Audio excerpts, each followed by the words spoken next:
Guys, welcome back to the Rolling On channel. If it's your first time joining us, my name's Zach. If you've been here before, welcome back. Today we're just going to get right into it. Here is my big collection of McCulloch chainsaws. For years, probably 10 years or so, I've been following this guy called Buckin' Billy Ray on YouTube. He loves McCulloch chainsaws. He loves all old chainsaws. He's up in Canada. One of my favorite YouTube channels for a long time. Got me into collecting McCulloch chainsaws.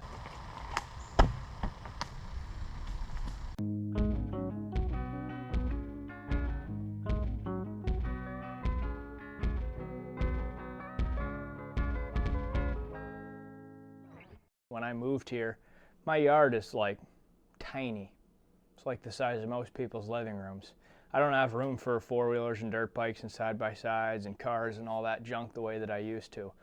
I guess I have like 2 four-wheelers and a couple dirt bikes now, but so I started collecting chainsaws because I thought, well, these are smaller and they'd be fun to work on. And I worked on a couple of them, got them running and stuff like that.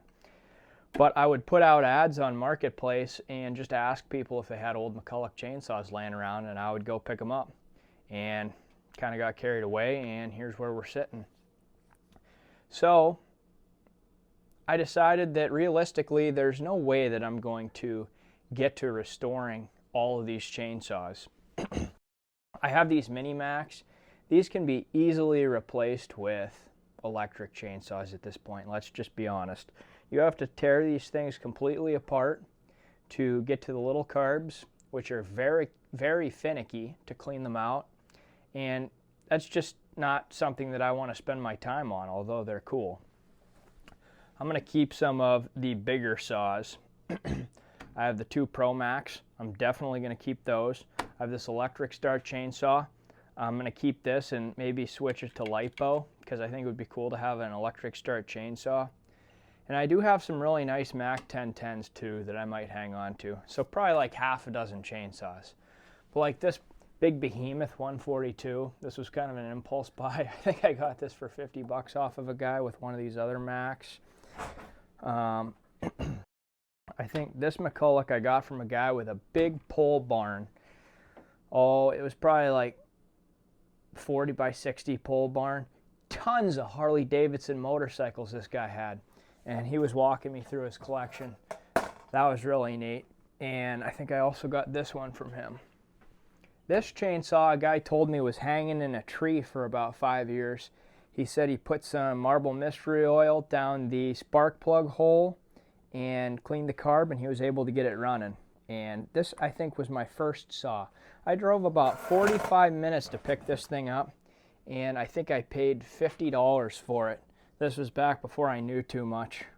But this chainsaw is pretty clapped out. The pull cord's broke, but that was my first Mac. Slowly I've acquired more and more to where I'm selling stuff on Marketplace out of the basement, and people are like, holy smokes, you look like the Texas Chainsaw guy down here. What are you, people on this table?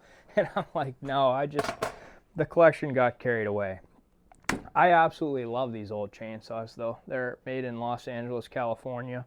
Or they were. They are no longer. All of them have nice cast aluminum housings, and there's just something about them that I enjoy and appreciate. I actually want to put together like a coffee table book of all the different McCullochs that they came out with over the years. I think I got this one from my buddy Chandler. I got this one from my buddy Terry. I got this one I bought from a guy in an estate sale.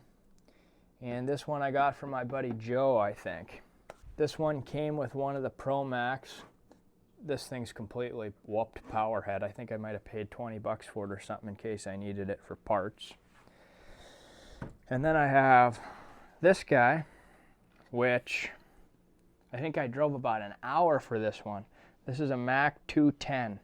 You don't see too many of these, but I got this from a guy, I'm pretty sure in New York State. He was kind of a crazy guy. I can't remember what I gave him, maybe 50 bucks for that. But he had a huge like pallet plywood fort in his backyard that I remember distinctly. He came running out without a shirt on to sell this to me. So anyway, the plan moving forward is I'm just going to film these and kind of document them because I can watch a video, pull my phone out of my pocket, the video is right there and I can appreciate them. but then I don't have to lug 50-pound chainsaws around all the time, because the fact of the matter is I could fix them, but I want to work on lots of other projects, and I've already been inside a McCulloch chainsaw, and it's just not what I want to spend my time on. I do have rebuild kits where I want to get some of the 1010s going, but as far as the small ones go, those are all going to disappear. This really big one is going to disappear because it just, I think my favorite saw McCulloch made was the ProMac 1010. These things will pull a really big chain. You could run like a 3-foot bar on these things, no problem. But I'm probably going to piece together one nice saw and do a nice resto on one of these at some point. I think this one, the guy said that this saw was hydro-locked when he sold it to me. I don't know if you can hydro-lock a 2-stroke. I wasn't really intimidated by that statement because I don't think you can. Maybe you can, but we're going to try to get it going. And like I said, this one's electric start. McCulloch made an electric start chainsaw, which is super freaking cool. This case sticks out a little bit further on this side, and I'm pretty sure there's a little starter motor in here, so I'm going to take that apart at some point.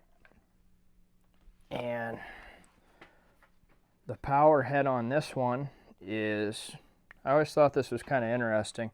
I think the more I look at this, the more I realize it's just cobbled together. But it had a pull start on both sides, which I didn't understand.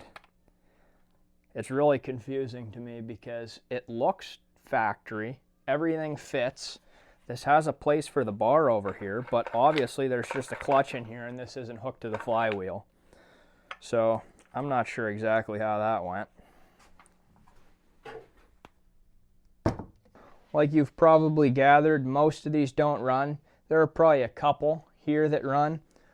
I think this one right here is a good runner. I may have paid $20 for this one, but this one is definitely a good runner. And actually that's the only one I know of off the top of my head. So one runner. And I have some carb rebuild kits. These all have Walbro carbs in them, and I know my way around a Walbro carb pretty well. So at some point. So here's the Mini Mac 25. I love this little thing. These were all hanging up on the wall over there. Mini Mac 30, Mini Mac 35, Mac 120. It's a little bit bigger. This thing is an absolute behemoth. I just love how they cast their emblem into all their pieces. They cast that over the air filter cover, which I think is cool. Solid welded, really cool, huge bar on this thing. An M cast into this. I really kind of wanted to take one of these and turn it into a cool belt buckle, but I'll probably never do that. Probably just sell them. And here's the ProMac 1010s, these two. These are my two favorite saws. Probably followed by that electric start one. But these ProMac 1010s, they're just a level above the regular Mac 1010s. And I'm not sure what the difference between these two is. I think they run the same motor and everything, but I think this one might just be a little bit older. Someone could probably correct me if I'm wrong.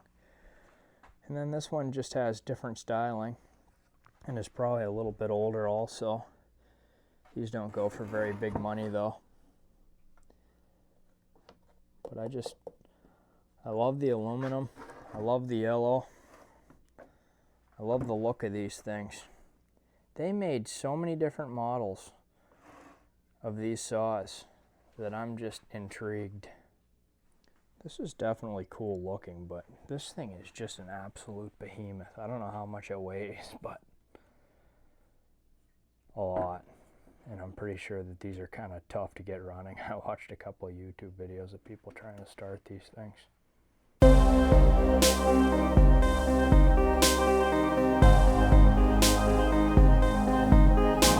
So anyhow, there's a brief synopsis on the chainsaws. Hope you enjoyed. I just kind of wanted to make this to look back on because all these aren't going to be around for a long. I recognize that I'm kind of turning into a little bit of hoarder with some stuff here. You know that if I see some cool old rusty metal junk, that it's probably going to come over here. And I try to keep the turnover pretty good, where I buy something, I fix it, I sell it, I buy something, I fix something, I sell it. And then I just have a collection of videos of this vintage antique stuff, and it's not just all collecting dust. I recognize there are probably some people that would also like to enjoy these things, and I know I'm not going to get to them all. So with all that being said, as always guys, take care, and we'll see you on the next one.